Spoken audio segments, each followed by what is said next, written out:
Welcome to Eerie Bites of History, your daily serving of strange bites of the past. Today, we're looking back into history with 3 eerie stories, all of which happened on July 4th.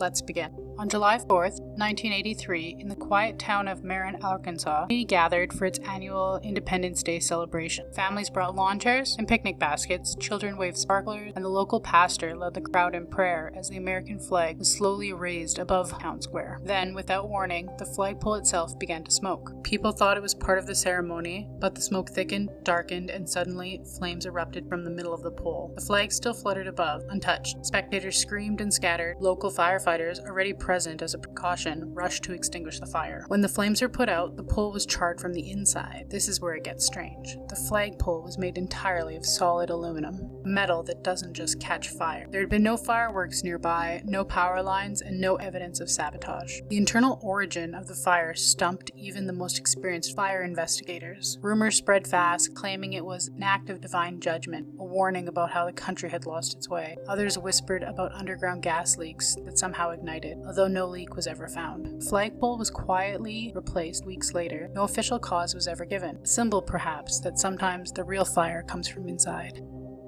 On July 4th, 1826, exactly 50 years to the day after signing the Declaration of Independence, 2 of America's most influential founding fathers, Thomas Jefferson and John Adams, took their final breaths. In a coincidence, Jefferson, the author of the Declaration, and Adams, one of its fiercest defenders, had once been political rivals, but in their later years they reconciled through a long and deeply philosophical correspondence. Despite living hundreds of miles apart, Jefferson in Virginia and Adams in Massachusetts, they died just hours apart while the nation was celebrating its 50th birthday. According to witnesses, Adams' last words were, "Thomas Jefferson still survives." He was wrong. Jefferson had died earlier that day, just a few hours before him. Neither man had known the other had passed. The odds of the 2 revolutionary icons, intimately tied to the birth of a nation, dying on the same day has long stirred speculation. Was it divine design, cosmic irony, or some strange synergy woven into the fabric of the American story? Jefferson and Adams were more than politicians. They were symbols of opposing ideas, destined to shape America's future. Their lives were often at odds,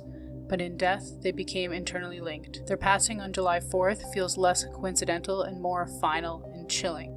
On July 4th, 1911, a fireworks display in Philadelphia went tragically wrong. What was meant to be a dazzling celebration of American independence turned to chaos when the pyrotechnics exploded prematurely, resulting in a devastating fire in a downtown warehouse. In the smoke and flames and collapsed beams, a firefighter, Frank Sturges, rushed inside to rescue trapped civilians. But the building caved in, Sturges disappeared into the rubble.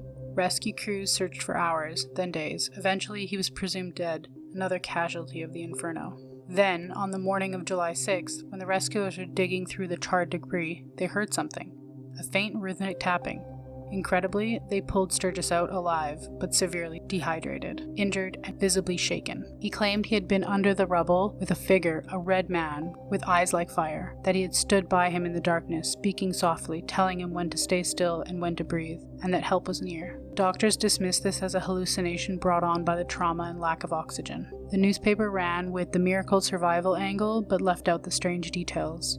He always maintained his story. He didn't believe that he imagined anything. His words, "I wasn't alone down there. I don't know what it was, but it watched over me." Was it hallucinations brought on by the edge of death, or something meant not to be seen? His tale is mostly forgotten today, buried beneath other headlines, but every so often, a firefighter in Philadelphia swears they've seen a shadow with glowing eyes, watching from the smoke. Like your History Snack Size, drop a comment with your favorite bite and subscribe. Join us daily for your eerie dose of the past.